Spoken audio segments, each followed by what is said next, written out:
A few moments later. Assalamualaikum warahmatullahi wabarakatuh. Selamat siang semuanya. Perkenalkan dari kami dari kelompok 1 yang bertemakan restorasi Meiji. Pada kesempatan kali ini kami akan mempresentasikan tentang materi yang telah diberikan Pak Anang kepada kami. Kami mengumpulkan materi ini dari berbagai sumber di internet. Kelompok kami beranggotakan 4 orang. Yang pertama saya Bidakbar Setiawan. Saya Dino Rivaldo Marpaung. Saya Firza Trimanaf. Dan yang terakhir Dava. Dia berhalangan hadir karena tidak ada kendaraan dan harus menjaga rumahnya. Soalnya orang rumahnya sedang di luar dan dia disuruh orang tuanya untuk menjaga rumah. Oke, simak materi kami. Yang pertama, pengertian restorasi Meiji. Restorasi Meiji adalah suatu peristiwa pada abad ke-19 yang menunjukkan berakhirnya kekuasaan Shogun dan dimulainya kekuasaan kaisar di Jepang. Sejak restorasi ini terjadi, Jepang yang semula menutup diri dari pengaruh negara asing berubah menjadi terbuka terhadap segala bentuk kehadiran asing. Bahkan restorasi Meiji menjadi titik balik di mana Jepang segera tumbuh dan berkembang menjadi negara yang maju dan kuat. Sejak saat itu pula, Jepang berhasil mengikuti jejak Inggris, Prancis, Amerika Serikat, Jerman, dan Rusia sebagai negara imperialis. Yang kedua, penyebab restorasi Meiji. Penyebab restorasi Meiji Jepang merupakan negara dengan bentuk pemerintahan kekaisaran sehingga secara teoristis memegang kekuasaan tertinggi adalah kaisar. Namun, dalam praktiknya, sejak abad ke-12 yang memiliki peranan kekuatan besar dalam pemerintahan adalah panglima militer atau shogun. Sementara, kaisar memiliki peran terbatas dalam aktivitas sosial politik, bahkan hanya menjadi semacam simbol. Selama shogun berkuasa, tidak jarang terjadi peperangan dan pemberontakan yang berupaya memulihkan peran kaisar. Konflik semakin memanas saat kesogunan Tokugawa mulai berkuasa pada 1633. Pasalnya, Ieyasu ini menjalankan kebijakan baru yang dikenal dengan nama Sakuku, di mana orang Jepang tidak boleh pergi ke luar negeri. Begitu pula sebaliknya. Upaya menuntut diri juga dilakukan dengan melarang peredaran buku-buku berbahasa asing. Alasan utama penerapan kebijakan Sakuku adalah Tokugawa khawatir Jepang akan mendapatkan pengaruh buruk dan dikuasai oleh pihak asing. Kebijakan ini terbukti mematikan ekonomi Jepang. Memasukan abad ke-18, timbul kemerosotan ekonomi akibat bencana alam dan korupsi. Untuk menyiasati kondisi itu, pemerintah Tokugawa lantas menaikkan pajak kepada petani yang kemudian menyulut penolakan serta kerusuhan di berbagai daerah. Dari pihak asing, muncul tekanan Jepang kembali membuka diri dan menormalkan hubungan perdagangan dengan negara-negara barat. Jepang baru bersedia membuka serikat yang dipimpin oleh Komodor Matteo Perry berlabuh di negaranya pada 1853. Namun, masuknya kembali bangsa-bangsa asing ke Jepang membuat Tokugawa kehilangan wibawanya dan dianggap mengingkari janji oleh rakyatnya. Dikombinasikan dengan faktor-faktor internal, yakni krisis ekonomi dan pemerintahan Tokugawa yang goyah, tuntutan agar kekuasaan pemerintah dikembalikan ke tangan kaisar terus bergaung. Alhasil, kelompok anti shogun pun bermunculan di Jepang, utamanya di Satsuma dan Chosu.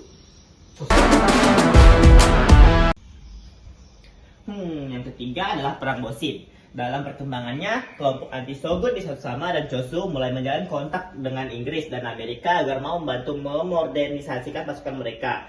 Upaya modernisasi militer yang dilakukan kelompok anti shogun mulai membuahkan hasil pada 1866. Lalu keberuntungan kembali berpihak kepada mereka saat Kaisar Chomei meninggal dan digantikan oleh putranya Matsuhito yang nantinya dikenal sebagai Kaisar Meiji. Menyadari kekuasaannya semakin rapuh dan tekanan terus berdatangan, Tokugawa akhirnya tertuju untuk mundur dari posisinya sebagai shogun pada November 1867. Kendati demikian, mereka masih memiliki pengaruh kuat dalam aktivitas pemerintah Jepang. Hal inilah yang berakibat pada pecahnya Perang Boshin antara pasukan Tokugawa melawan pasukan Kaisaran. Perang Boshin menjadi titik awal dari gerakan restorasi Meiji dan kemajuan Jepang. Pada 1868, pasukan Kekaisaran berhasil menguasai 3 dari 4 pulau utama di Jepang, yakni Kyushu, Shikoku, dan Honshu. Dan terakhir, dalam perang ini perlawanan pasukan dan pendukung Tokugawa akhirnya dapat dihentikan pada Mei 1869.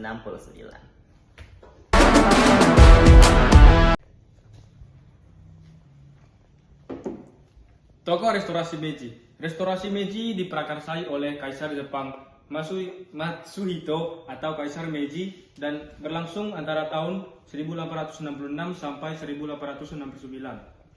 Pada periode ini, Jepang memasuki era baru yang dimulai dengan penghapusan politik isolasi oleh Kaisar Meiji. Kaisar Meiji mereformasi Jepang secara mendasar dan menekankan pada pembaharuan kehidupan manusia melalui pembangunan industri serta teknologi. Hal ini dilakukan untuk mengejar ketertinggalan Jepang dari negara barat sekaligus menaikkan posisinya di mata internasional. Salah satu kebijakan restorasi Meiji adalah mengirimkan para pemuda untuk belajar ke luar negeri. Mereka dikirim ke Amerika dan Eropa untuk mempelajari bidang teknologi yang dapat diterapkan di negaranya. Di saat yang sama, Jepang juga mengundang para pakar dan ahli dari luar negeri untuk mengajar di negaranya. Hasilnya, dalam waktu relatif singkat, Jepang tumbuh menjadi sebuah negara industri yang maju. Selain Kaisar Meiji, berikut ini merupakan beberapa tokoh penting selama restorasi Meiji. Saigo Takamori atau pemimpin Satsuma, Kido Takayoshi atau pemimpin Chosu, Sakamoto Ryoma atau pencetus aliansi Satsuma dan Chosu, Fukuzawa Yukichi atau modernisasi pendidikan. Dampak restorasi Meiji bagi pemerintah Jepang adalah berakhirnya kekuasaan Shogun setelah 7 abad dan dimulainya kekuasaan Kaisar. Selain itu, berikut ini beberapa dampak positif restorasi Meiji dalam berbagai bidang. Sistem feodalisme dihapuskan dan diganti dengan sistem daerah administrasi. Jepang berhasil merumuskan undang-undang yang konsepnya menyerupai UU di negara-negara Eropa. Jepang yang awalnya negara agraris menjadi negara industri. Jepang yang awalnya dikenal sebagai negara terbelakang berubah menjadi salah satu negara maju di Asia bahkan dunia. Modernisasi fasilitas transportasi dan komunikasi untuk memperlancar aktivitas sosial ekonomi dalam negara. Jepang tumbuh menjadi salah satu negara di Asia dengan militer terkuat dan termodern pada awal abad ke-20. Terlepas dari dampak positif yang ditimbulkan, restorasi Meiji juga memiliki pengaruh negatif sebagai berikut. Hilangnya hak-hak istimewa dari golongan-golongan tradisional di Jepang seperti daimyo, tuan tanah, dan samurai. Munculnya Jepang sebagai negara imperialis pada Perang Dunia II.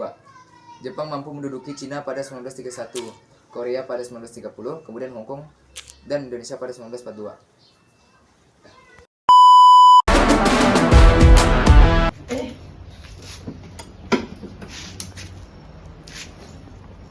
Pendidikan dalam restorasi Meiji merupakan salah satu reformasi penting yang dilakukan oleh pemerintah Jepang untuk modernisasi negara.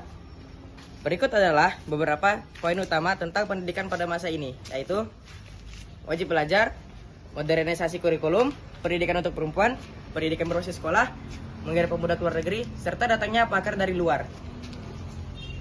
Reformasi pendidikan ini sangat berperan dalam membentuk generasi yang lebih terdidik dan siap menghadapi tantangan modernisasi. Dengan pendidikan yang lebih baik, Jepang berhasil mengembangkan sumber daya manusia yang kualitatif dan berkontribusi pada kemajuan industri dan teknologi negara. Poin yang kedua adalah modernisasi. Pada masa restorasi Meiji, modernisasi militer menjadi salah satu prioritas utama pemerintah Jepang untuk memperkuat negara dan melindungi diri dari tekanan Barat. Berikut adalah beberapa poin penting tentang reformasi militer pada masa ini. Yang pertama, abolisi kekuatan samurai, pembentukan tentara konskriptor. Yang ketiga, modernisasi dan westernisasi. Serta yang terakhir, pembentukan kantor staf tentara. Pada masa restorasi Meiji, Jepang mengalami transformasi ekonomi yang sangat signifikan.